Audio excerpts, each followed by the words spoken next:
અત્યારે હું રોહડમ કરીને બેઠી છો? અને આ છે અડદની દાળ. હા ઈ લેવાની છે આપણે એટલો વાટકો. એક વાટકો મતલબ. એટલે એવું ન હોય, ઘરના પેસેન્જર પ્રમાણે હોય. તમે સાંભળો ની? હા. અડદનો વાટકો હે ને, અડદની દાળનો એક વાટકો લેવાનો અને ચોખા લેવાના એના સામે 3 વાટકા. એક થયો, આ 2 થયા અને આ 3. પછી એને સારી રીતે છે ને સાફ પાણીથી લગભગ મારા ખ્યાલથી 3 થી 4 વખત મારે આને ધોવા પડશે. પછી શું થશે? અડદની દાળને અને ચોખાને એટલે આમ તમે ભેગા કરો ને મિક્સ, તો જો આવી રીતે આમ દેખાય. એક ભાગની અડદની દાળ અને 3 ભાગના ચોખા હોય એને સાંજે પલાળી દેવાના છે. આજે સાંજે પલાળશું એટલે કાલે સાંજે એની ઈડલી થશે. સવારમાં આનું બેટર પીસવાનું થશે અને પછી એને આથો લાવવા માટે મૂકી દેવાની થશે સવારે, અને સાંજે આમાંથી બનશે ઈડલી. ઓકે, તો આપણે રહેશું તૈયાર ઈડલી ખાવા માટે.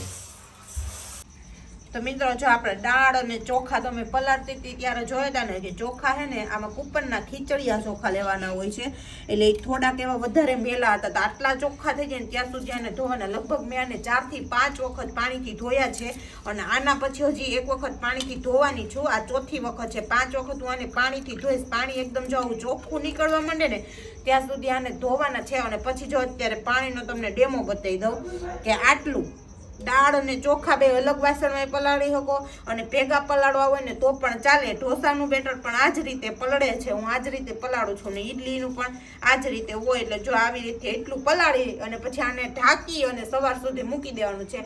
એવું લાગે મેથી હોય ઘરમાં ખાતા હોય તો સુકેલી મેથીના 7 થી 8 દાણા ઉપરથી આમાં વેરી દેવાના. એનાથી છે ને આથો આવવાની પ્રોસેસ, સવારે આથા માટે મૂકશું ને આ પીસીને ત્યારે આથો આવવાની પ્રોસેસ એક નંબર આવી જાય. શિયાળો છે ને એટલે મેથી દાણાની જરૂર પડશે. તો મિત્રો, હવે આપણે ઈડલી માટેનું બેટર જો એકદમ પલળી ગયું છે, પલાળવાનું કન્સિસ્ટન્સી એવી હોવી જોઈએ. જો આમ નખ મારીને તો 2 ફાટા થઈ જવા જોઈએ, મતલબ આમ દબાવીને તો પોચું હોવું જોઈએ ને આમ ભાંગી જવું જોઈએ.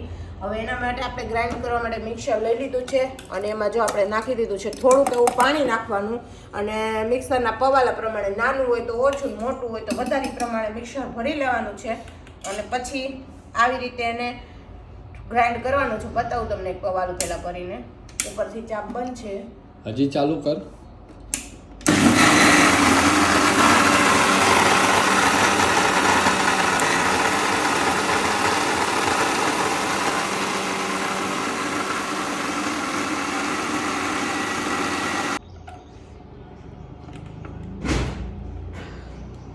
મિત્રો, જો આવી રીતે કન્સિસ્ટન્સી રાખવાની હોય છે ને પીલાઈ ગયું છે. આપણે વારાફરતી બધા જ બેટરને આવી રીતે પીલી લેશું ને એક અલગ વાસણમાં કાઢી લેશું.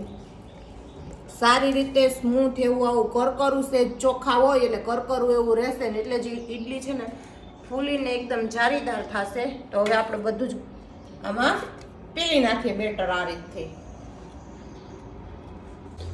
તો ચાલો મિત્રો, આપણી હવે બેટર છે ને તૈયાર થઈ ગયું છે. હવે એને ઘુમેડવાનું ન, એને તડકે મૂકી દે. હજી આમાં જોશે મીઠું. હા, મીઠું નાખી દેવાનું થોડુંક એવું, એટલે આથો એકદમ સરસ આવી જાય અને આ તપેલું નહીં હાલે. તો ટીનનું જોઈએ, ટીનનું જોઈએ અથવા તો ગમે એમાં હાલે આથો નાખવામાં, પણ તપેલું એટલું મૂકવાનું કે અડધું વાસણ ખાલી રહેવું જોઈએ. અડધું વાસણ ખાલી નથી રહેતું. જાઓ મોટું ટોપિયું લઈ આવવાનું, પછી આગળ સલાહ દઉં. મીઠું મોટું ટોપિયું હાજર કરવાનું. જો બધું મામીએ કીધું જા લઈ આય.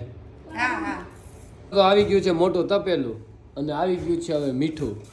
વાહ ભાઈ વાહ, સમરે હાજર થયો તારે તપેલું. તો આટલું હું બધું બગાડી નાખવાનું. ઈ આપણે એમાં પાણી નાખે, અહીંયા મીઠું નાખો ને. માપે નાખજો, ખારું ન થઈ જાય. સાચું કહું ભાવ તમનો ખાતા પછી બધું ઈડલી ખારી ન હોય છે. મોરા સુકણી હોતી તમારા બેટર લાલ કરી નાખ્યું. સંભાર તો બનાવ, ના સંભાર બનાવવાનો છે. આગળના વિડીયોમાં સંભાર પણ આવશે. પણ જરી ખા હતો હાંજ તો પડવા દો. કાલ હાંજ નું આખા ઘરે લોહી દીધું હે. એ ભાવિસાત કરશે, એ બધું ભાવિસાત કરશે. તમે ખાલી જોયા કરો, ભાવિસા બધું કરી દે. વાસણ વિસરીને આમાં પાણી નાખ્યું, આ ચીકણી બધી પરજાવે મારી, એટલે નાખવું પડે એમાં. તો એટલે નાખ્યું નકો નાખતે નહીં. એટલે જો આવી રીતના અહીંયા બતાવો, અહીંયા મારે મોટું જોયું બધે મિત્રો. તો બેટરને છે ને આટલું જો આવી રીતે એમ ચમચામાંથી આસાનીથી પડે ને એટલું ઢીલું અને બહુ ટાઈટ નહીં બહુ ઢીલું ને એવી રીતથી કરી અને હવે આને આપણે ઢાંકી અને મૂકી દેવાનું છે 5 વાગ્યા સુધી આને ખોલવાનું નથી. વાહ ભાઈ વાહ, સારું તો 5 સારું. વાગ્યા પહેલા ખુલી જાહે તો ઈડલી બનશે નહીં. એટલે કોઈ મહેરબાની કરીને નખર સાડા કરવા ખોલવું નહીં. મને ખબર છે પરસા બધી તમે એવી છો ને ખોલશો જ મારું ઈડલીનું બેટર.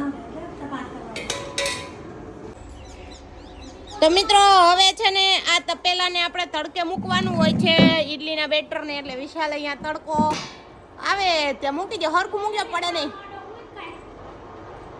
અને હવે આપણી ઈડલી હાંજે ખાવા માટે 5 વાગે ત્યાંથી તપેલું ઉતરશે ત્યાં સુધી તડકે રાખી દીધું છે. ત્યાં માટે તો મિત્રો આપણું ઈડલીનું બેટર તમે જોયું હતું કે આપણે નેવા ઉપર મૂક્યું હતું તડકે, તો આપણું ઈડલીનું બેટર પરફેક્ટ થઈ ગયું છે. આટલા તપેલી એક બેટરમાં એક ચપટી એવો ઈનો નાખી અને પછી આમ મિક્સ કરી નાખવાનું અને પછી આમાં આપણે બેટર સીધું પાથરી દેવાનું છે.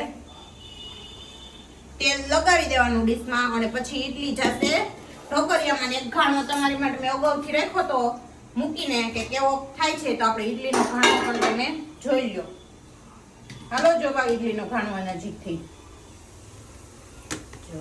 ઈડલીનો ઘાણો થઈ ગયો છે અને ઈડલી ફૂલી છે એટલે ઈડલી જામમાં ભેગી છોટી ગઈ ડીશમાં. મિત્રો રેડી ઈડલી. મિત્રો આપણે ઈડલીનો પેલો ઘાણો મૂક્યો છે ને એ થઈ ગયો છે રેડી. અંદાજે કીધું છે તો એ આપણે ચેક કરી લઈ. જો થઈ ગયો ને રેડી. તમને પૂછું વિસ્તાર રેડી તું કરે એમાં થોડું કઈ ઘટે. તો હવે એને આપણે બબે વાટકી કરી અને આ બાજુ અહીં મૂકતા જઈએ. અને આ ડીશ થઈ ગઈ છે કે બાકી છે? એ બાકી છે.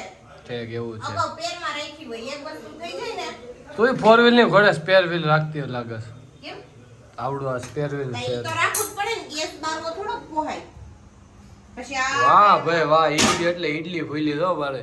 મૂકી દેવાનું. તો ચાલો ભાઈ ખાણો મૂકી દીધો છે હવે. એની માથે મૂકી દેવાનું કોઈ પણ વજનવાળું વાસણ અથવા તેલ લગાવવા માટે રાખ્યું જ મેં. તેલની કીટલી મૂકી દેવાની. તો આવી જાવ બધા સૌ કોઈ મિત્રો. ઈડલી ખાવા માટે અને કેટલી પોચી છે ને બતાવું. તો મિત્રો જો ગોળ વાટકીમાંથી આપણે કાઢવાનું હોય તો આવી રીતે આમ ફેરવાનું હોય ચાકુ અને પછી ખુલ જા સેમ સેમ. તો આપણે ઈડલી તૈયાર છે. પોચી જોઈ લો. વાહ ભાઈ વાહ, ભાવની ઈડલી ખાવા સૌ કોઈ મિત્રો હાજરી આપજો. મારા વાલડા નથી કઈ કાઢ લેવાની. એ આવડો જો કોમેન્ટ મારે બેઠો બેઠો કે કઈ કાઢ લેવાનું નથી. હું એમ કહું છું કે કોઈ આવતા નહીં ઘટે એમ છે. ઠીક, એવું ભલે ને પેલો ખાણું આખો દાટી જાય ને એમ કે નોખી હારી મિત્રો કરી નાખો. ઇડલી એટલી સારી બની કે એનો જે ઓલું શું કહેવાય બેટર અત્યારે ઘટ્યો એટલે અમારા મામાને લેવા મોકલ્યા છે અમે જેતપુર.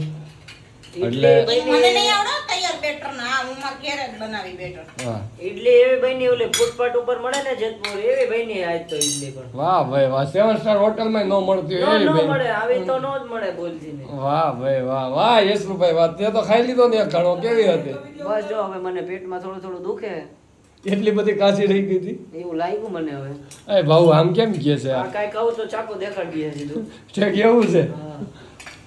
એટલે મફતના વગર કીધા વખાણ કરવા જ પડે એમને. પણ એ કેવું નહીં પડે. જો કે દેખાય જ છે કે ઈડલી સારી બની છે કે નથી બની. મિત્રોને દેખાય જ છે. જે બનાવતા હશે ને જે ઈડલી ખાતા હશે ને એને ના ના, ખબર ખરેખર મિત્રો સારી બની છે. આ તો એક મજાક માટે તમને હસાવવા માટે અમે એક રમૂજ કરી છે. ખરેખર ઇડલી બેટર છે ને ઘટ્યું છે કારણ કે હજી અમે બાકી છે ઓલરેડી 4 જણા, 2 જણા, 3 જણા વ્યક્તિ બેટર પૂરું થઈ. ઢોકળિયાની મિસ્ટેક છે કે મારી ઈડલી બની છે હારી, ફૂલી છે હારી પણ ઉખડતી નથી. એ કોઈની મિસ્ટેક ન કહેવાય. ઢોકળિયાની હોય ને તારી હોય એટલે ઈ કઈ મારી જાહેર ન કેમ કે હું કરવાનું. કેટલા વર્ષથી બનાવું. આ ભાઈ જાહેર ન કરવાનું કાંઈ એટલે જેની ઢોકળિયું હોય બદલાવો બીજું કાંઈ નહીં.